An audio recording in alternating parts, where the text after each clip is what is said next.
नमस्कार दोस्तों, मैं ब्रिजमोहन स्वागत करता हूं आपका BMJ एकेडमी में। दोस्तों, कोई भी जीके जीएस रिलेटेड एग्ज़ाम हो तो उसमें ज्योग्राफी से प्रश्न बनते ही बनते हैं। इसलिए दोस्तों मैंने पॉलिटी के साथ साथ अब से ज्योग्राफी के महत्वपूर्ण प्रश्न जो परीक्षा में आते रहते हैं और जहां से प्रश्न आने की पूरी संभावना होती है, उन प्रश्नों को वन लाइनर फॉर्म में लेकर आता रहूँगा। तो चलिए दोस्तों, आज का वीडियो शुरू करते हैं। पहला प्रश्न है, भूगोल का जनक किसे कहा जाता है? तो ये इरेटोस्थनीज को कहा जाता है। भूगोल को एक अलग अध्ययन शास्त्र के रूप में स्थापित करने का श्रेय किस विद्वान को है? ये भी इरेटोस्थनीज को है। भूगोल के लिए ज्योग्राफिका शब्द का प्रयोग सर्वप्रथम किसने किया था? तो ये भी इरेटोस्थनीज ने ही किया था। भूगोल पृथ्वी को केंद्र मानकर अध्ययन करने वाला विज्ञान है, ये किसने कहा था? तो ये कहा था वारेनियस ने। भूगोल भूतल का अध्ययन है, ये किसने कहा था? ये कहा था कांट ने। भू आकृति विज्ञान का जन्मदाता किसे माना जाता है? ये पेशल को माना जाता है।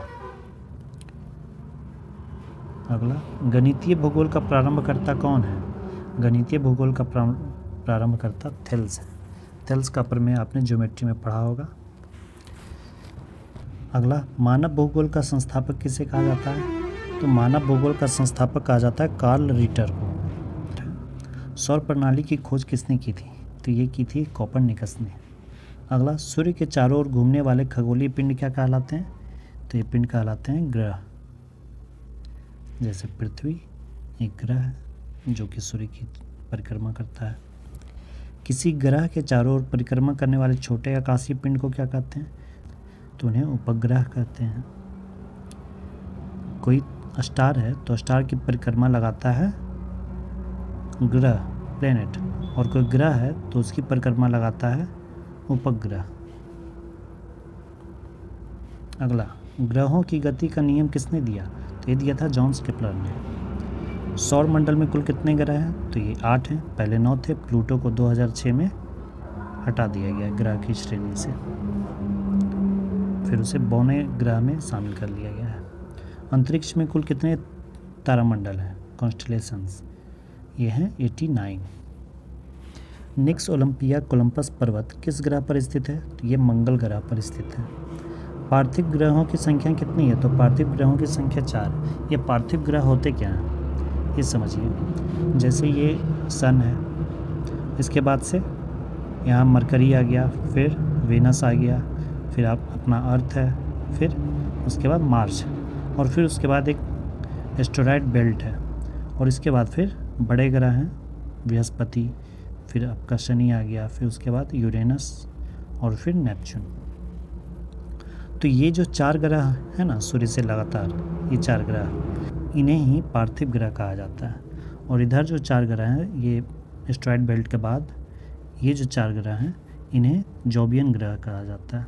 ये सब जो ग्रह हैं इनका घनत्व काफ़ी कम है, और ये गैस से बने हुए हैं, सिर्फ गैस से बने हुए हैं, इसीलिए इनका घनत्व कम है। और इन सब ग्रह पार्थिव ग्रहों का घनत्व ज़्यादा है, और ये जोबियन ग्रह जो हैं उनका घनत्व कम है। कौन से 2 ग्रह उल्टी दिशा में सूर्य का चक्कर लगाते हैं? तो ये हैं शुक्र और यूरेनस। अगला, सौरमंडल का जन्मदाता किसे कहा जाता है? तो ये सूर्य है, सौरमंडल का मुखिया सूर्य। ब्रह्मांड में विस्फोट तारा क्या कहलाती है? उसे अभिनव तारा कहा जाता है। अगला, सर्वप्रथम किसने खोज की कि पृथ्वी सूर्य के चारों ओर घूमती है? तो ये खोज सर्वप्रथम कोपरनिकस ने की थी। अगला, सूर्य के संगठन में सहायक गैस कौन है? तो ये हाइड्रोजन और हीलियम है। यहाँ नाभिकीय संलयन क्रिया हो रही है, जिसमें हाइड्रोजन के 2 अणु मिलकर हीलियम का 1 अणु बना रहा है, और इसी नाभिकीय संलयन अभिक्रिया में एक बहुत बड़ी ऊर्जा हो रही है, ऊर्जा मुक्त हो रही है, जिससे जो कि सूर्य की ऊर्जा है। तो ये भी प्रश्न है यहाँ पे कि सूर्य की जो ऊर्जा है वो किस कारण से है? तो नाभिकीय संलयन के कारण, ना कि नाभिकीय विखंडन के कारण।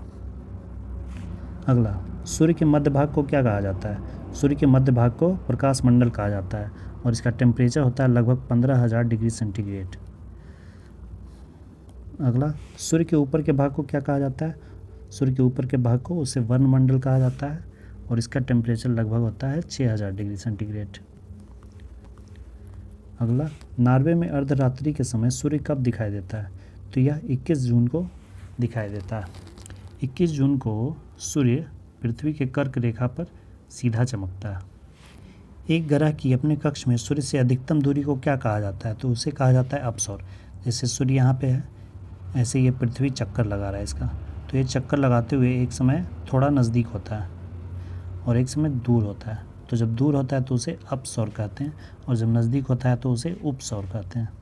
अगला प्रश्न, एक ग्रह की अपने कक्ष में सूर्य से न्यूनतम दूरी को क्या कहा जाता है? तो इसे उपसौर कहते हैं। जैसा कि मैंने अभी बताया, जैसे मान लीजिए ये सन है और ये अर्थ है और ये इस तरह से चक्कर लगा रहा है, तो ये सबसे ज़्यादा डिस्टेंस हो गया इस टाइम, तो इसे कहेंगे अपसौर। और यहाँ पर जब है तो ये सबसे कम दूरी है, तो इसे कहेंगे उपसौर। किनके बीच की औसत दूरी को एक खगोलीय दूरी कहा जाता है? तो पृथ्वी और सूर्य की जो बीच की औसत दूरी है, ये सन है और ये अर्थ है, इसके बीच की जो औसत दूरी है, ये दूरी बदलती रहती है। एक समय सबसे दूर रहता है, जो जैसा कि अभी प्रश्न में था, उपसौर और अपसौर, तो उसके बीच की जो औसत दूरी है, उसी औसत दूरी को एक खगोलीय दूरी माना जाता है।